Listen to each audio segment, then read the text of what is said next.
Salut à tous et bienvenue dans ce nouvel épisode de Photantique. Photantique où on parle de matériel photographique antique et atypique. Et pour aujourd'hui, eh bien, j'ai un Kinax Baby à vous présenter. Ça fait quelques temps qu'on n'a pas parlé photo argentique. J'ai enfin la place. Si on n'est pas reconfiné dans les prochains jours, il y en aura d'autres qui vont arriver. Et au moment où j'ai fait mon déménagement, une amie, merci Odile, va déménager les affaires de ses parents. Et au milieu des affaires à donner, il y avait un truc qui ressemblait de près ou de loin par terre, enfin plutôt de près, qui ressemblait, voilà, quand j'ai vu ça, j'ai fait, tiens, ça ressemble à un appareil photo. Elle m'a dit, oh bah pas de souci, et je peux le récupérer. Donc je lui ai dit, eh bien, merci, ça vaudra une petite vidéo. Je savais pas du tout ce que c'était. Voilà, je voyais ça, je m'attendais à un appareil photo, mais j'en savais pas plus. Donc voilà, j'en ai profité, eh bien, du temps où j'étais là, pour déjà regarder ce que c'était. Acheter quelques pellicules, puisque c'est des pellicules 620 qui deviennent compliquées à trouver. Et donc, je vais vous faire d'abord une petite présentation. Donc, c'est un appareil photo qui a été produit de 1949 à 1956 en France et qui coûtait 7000 francs, à l'équivalent moderne avec l'inflation de 157 €. Donc, sûrement pas le plus bas de gamme, mais pas le plus haut de gamme. On va voir après qu'il y a différentes choses assez bizarre en fait sur cet appareil photo là. Déjà quand on voit un appareil photo à soufflet, souvent on s'attend à quelque chose des années 30, assez basique, mais qui peut régler quand même pas mal de choses. Et en fait ici j'ai beau chercher, j'ai pas trouvé de quoi régler la mise au point, et avec un petit peu de recherche, eh bien on a tout simplement un objectif dit à ménisque, formule optique constant, c'est toujours mauvais, à une seule lentille. Donc j'ai déjà fait 2 vidéos sur des appareils photo avec pellicule 125 qui utilisent ce genre de truc, donc c'est la première fois que j'aurai du 620. Donc je sais que l'optique est mauvaise et c'est pour ça qu'il n'y a pas besoin de mise au point, c'est que, eh bien, on est sûr d'une chose, c'est qu'on va avoir des photos floues avec ce genre de choses. Dommage, parce que quand on a un soufflet et une construction de qualité, on s'attendait à quelque chose d'un petit peu mieux. Au-dessus, on a un viseur qui vaut ce qu'il vaut, mais ce qui permet quand même de cadrer, donc ou à l'horizontale ou à la verticale. Devant, eh bien, 2 boutons.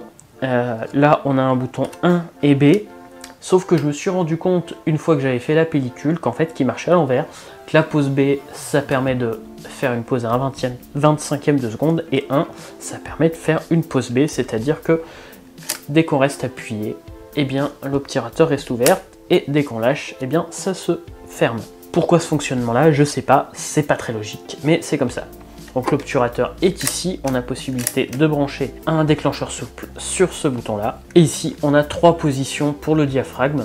Donc je ne sais pas trop à quoi ça correspond, sachant que c'est un ménisque, de toute façon on va pas avoir qualité d'image phénoménale. Mais c'est la première fois que je vois un appareil à ménisque avec un diaphragme. Voilà, le fonctionnement est plutôt simple. Pour le fermer, il suffit d'appuyer ici sur les lames. Quand il est fermé, c'est bien. Il tient dans une poche, une grosse poche, mais une poche quand même. Et pour l'ouvrir, il suffit d'appuyer sur le haut. Ensuite, eh bien, de l'autre côté, on va mettre la pellicule. Donc, on a le petit bouton ici pour l'ouvrir. Et vous allez me voir avec moi mettre une pellicule. Donc, ne sachant pas à quoi m'attendre, donc déjà, j'ai trouvé 10 pellicules 620 périmées en 1976. Donc, je peux m'attendre au pire. Qui m'ont permis d'aller faire quelques photos, en tout cas d'essayer cet appareil photo là. Les pellicules 620 sont plus produites depuis de nombreuses années, donc de toute façon je n'allais trouver que des pellicules périmées. Il est possible de modifier des pellicules de type 120 pour mettre dans le 620. Là, pour le même prix, j'ai eu des 620. J'en ai profité, même si je savais que le résultat allait ne pas être très constant. Voilà à quoi ça ressemble ouvert. Donc je suis parti à Angoulême, j'ai pas filmé la première série, en sachant que voilà, je suis nouveau à Angoulême, je préfère pas me balader pour l'instant avec un gimbal, et puis en plus je connaissais pas l'appareil photo. Je suis parti ce matin, j'ai pu donc faire 8 photos, logiquement j'ai fini ma pellicule. Si vous voyez bien cette partie là, c'est que j'ai eu quelque chose dans le développement. Donc voilà, on vient de terminer le film, ça sera la surprise ce soir. Premier développement ici, en espérant que tout soit pas périmé non plus, c'est encore une fois du migoulou comme ils disent. J'aurais dû vous montrer, voilà. Premier film terminé, bien s'ouvrir. Ça veut dire que j'ai fait tout un film en pose B.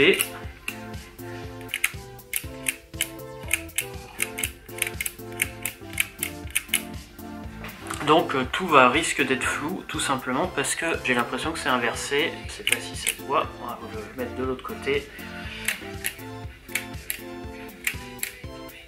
Et là je suis sur pose B. Et là je suis sur 1 et l'obturateur s'ouvre quand il veut. Donc en gros ça risque d'être surexposé et flou. Me voilà dans la salle de bain pour la première fois et donc c'est dans la cuve et on va tout simplement rajouter, on va utiliser un peu de Rodinal, mettre les 5 ml dans la cuve et remplir.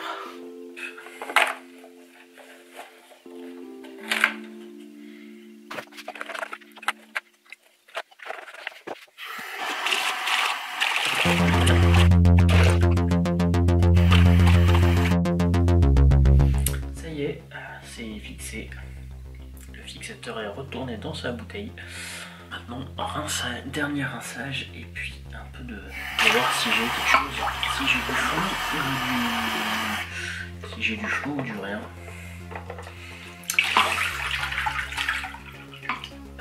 Voilà. Ah, si je vois les emplacements des photos déjà. Et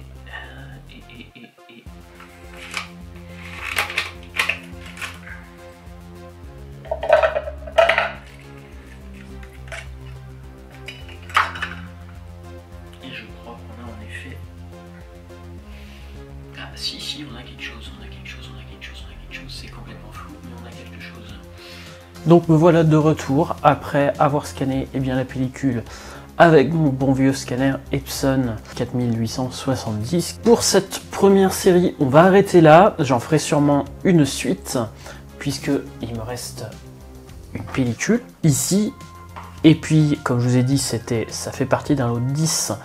Donc j'en ai 8 autres stockés chez mes parents qui devraient arriver peut-être dans les prochains jours si on n'est pas reconfiné d'ici là. Mais en attendant, je vais faire, en gros ça sera la première partie de la série, ici où je teste l'appareil photo pour la première fois et je me fais avoir sur la vitesse. Et on va voir ensemble les photos résultantes, en tout cas le scan du négatif. Et bien pour le résultat, comme vous vous en doutez, on mélange appareil photo ancien, pellicule périmée, appareil que je ne connaissais pas, avec, comme je vous ai dit, une optique catastrophique. Avec toutes les photos qui sont prises en pose B, c'est flou. Les différents flous qui se rajoutent n'étaient pas forcément voulus.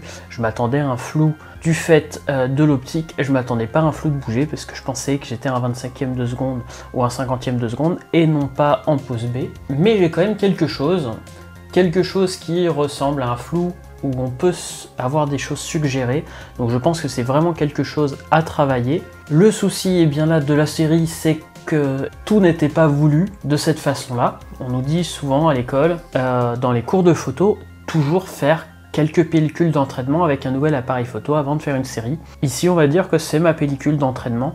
Donc vous pouvez voir ici, j'aime bien, là ici on a d'un côté la fumée, on peut voir les maisons, on peut voir l'usine, je pense que c'est la meilleure de la série, même si on a le flou qui fait qu'on est un peu perdu dans l'image, on ne sait pas trop où on est. Ici je pense que c'est loin d'être la meilleure photo de la série.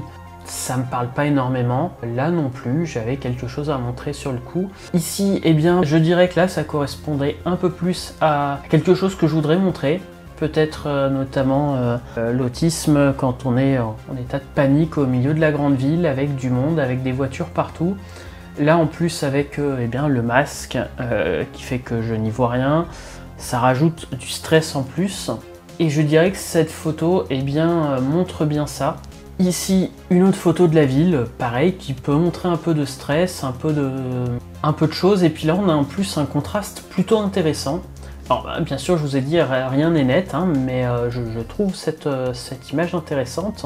Là, on est toujours un peu perdu, toujours dans la grande ville. Il y a une petite impression de mouvement. Je vous laisse juge de ce que vous en pensez. Et voilà.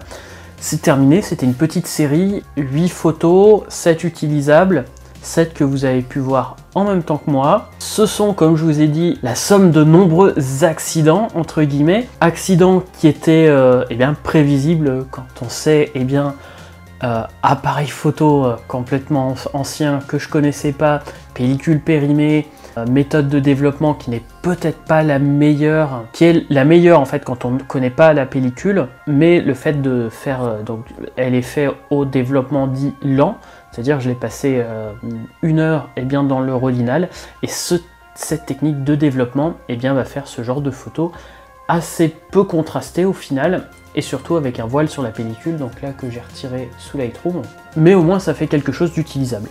Donc voilà pour cette série, j'espère que ça vous aura plu. Je vous donne rendez-vous comme d'habitude eh bien, la semaine prochaine pour une nouvelle vidéo, cette fois-ci de tech antique, si on n'est pas reconfiné d'ici là. La suite de cette vidéo-là eh bien, arrivera dans les prochaines semaines.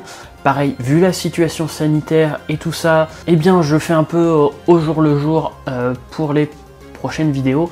Donc je peux pas vous dire quand eh bien, la suite sur cet appareil photo va sortir, mais en tout cas ça va arriver dans le courant de l'année.